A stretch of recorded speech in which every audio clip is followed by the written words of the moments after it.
E aí chegou um momento que eu comecei a ajudar as pessoas que tinham medo de falar em público, né? E a coisa deu muito certo, muito, assim. Eu tinha uma empresa com 402 funcionários, uma empresa de limpeza, portaria, limpeza, manutenção, né? Sim. E eu vendi essa empresa para poder me dedicar a esse trabalho da questão do medo de falar em público.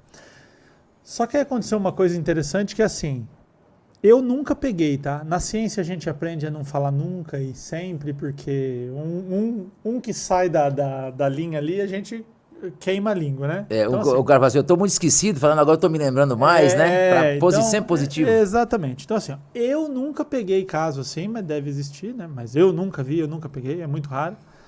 Pessoas que geraram trauma de medo de falar em público, por exemplo, adultas. Uhum. Então, assim, foi uma criança que falou com todo mundo, foi um adolescente que não teve problema social, conversou, apresentava, falava. Aí, com 40 anos, ela traumatizou. Eu nunca vi. Não Sim. estou dizendo aqui que não exista, Não mas existe, eu nunca vi.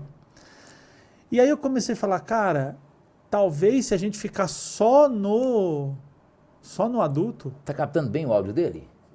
Tá. se a gente ficar só no adulto, a gente vai ficar enxugando gelo. A gente vai ficar, tipo, resolvendo efeito. Efeito e não a causa, Por quê? né? Porque a causa tá na criança, no adolescente e tal.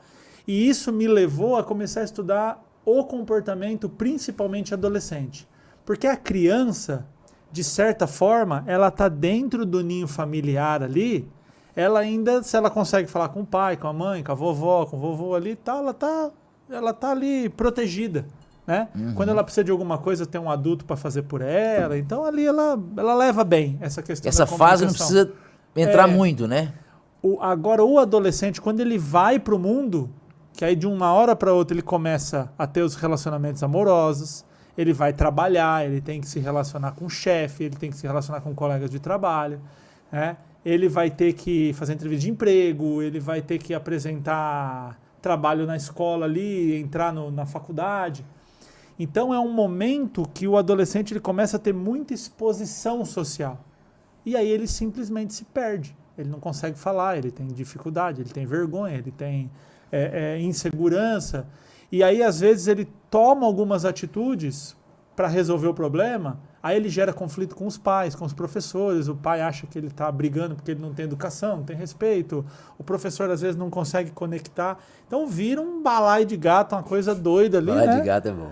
Então a ideia aqui é mostrar por que o adolescente tem esse comportamento. Então, é o que eu ia te perguntar agora. Por que isso acontece exatamente na data da adolescência?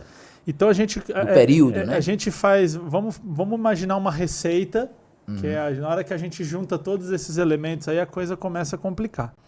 Então você imagina, por exemplo, primeiro ponto, né?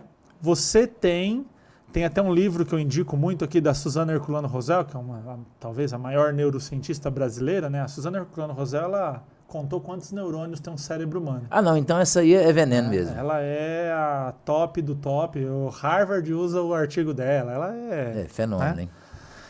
A Suzana Herculano Rosel tem um livro chamado O Cérebro Adolescente. Né? Então, lá ela fala muito dessa conexão que há entre a sexualidade e o comportamento adolescente. Então é o que eu digo sempre, né? Você pega uma criança de 5, 6 anos e fala assim para ela, se veste de Homem-Aranha, se veste de Frozen, se veste de Superman, Mulher Maravilha, e vamos no mercado, ser vestidinho de... A criança acha o máximo. Uma fantasia, né? Ela põe a fantasia, ela vai no mercado, todo mundo vê, ela brinca, ela gosta de ter aquilo ali. Passa 2, 3, 4 anos, entra ali na fase da adolescência e já não quer mais. Você falar um negócio desse para um adolescente de 12 anos né? É bizarro, né? E o que mudou de um para o outro, né? Então, primeira coisa, a questão da sexualidade. Então, agora, vestir fantasiazinha queima o filme. Queima o filme. Na questão de relacionamento, na questão de par amoroso ali, Sim, né? já fica com vergonha, né? Porque agora queima o filme. Agora eu preciso ser interessante, né? No sentido ali da reprodução mesmo, né? Sim. Então, o adolescente ele começa a ter vergonha, ele não quer ali muito aparecer, porque agora ele precisa ser alguém interessante. Isso explica, por exemplo, 40 graus de sol, adolescente com roupa comprida, touca, né? Sim. Está se escondendo ali muitas vezes por vergonha da própria imagem. No cérebro, o Ricardo, tem uma questão bem interessante que acontece, que é assim, o cérebro de uma criança ele tem muitas conexões entre os neurônios, muita. O que a gente chama, inclusive, de aprendizado passivo.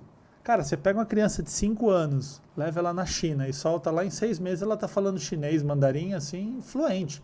Russo, você bota uma criança, é só dela estar no ambiente, ela já aprende. A criança, ela aprende com muita... Por quê? Com muita rapidez. Porque as conexões neurais, ela tem... Imagina que os neurônios eles estão se conversando numa velocidade assim absurda, que nenhuma outra fase da vida vai acontecer de novo. Então a criança, imagina assim, né? A neurociência tem um termo que são os 1000 dias. Então, você imagina as 40 semanas de gestação mais os 2 primeiros anos, dali quase 1000 dias, né? Cara, olha quanta coisa um ser, um espermatozoide, até uma criança de 2 anos aprendeu, né? Aprendeu a ler, aprendeu a escrever, aprendeu a andar, aprendeu a falar, aprendeu a ler, escrever não, né? Até os 2 anos, mas assim, aprendeu a falar. Hoje em dia também, 2 anos, mas daqui um dia começa, viu?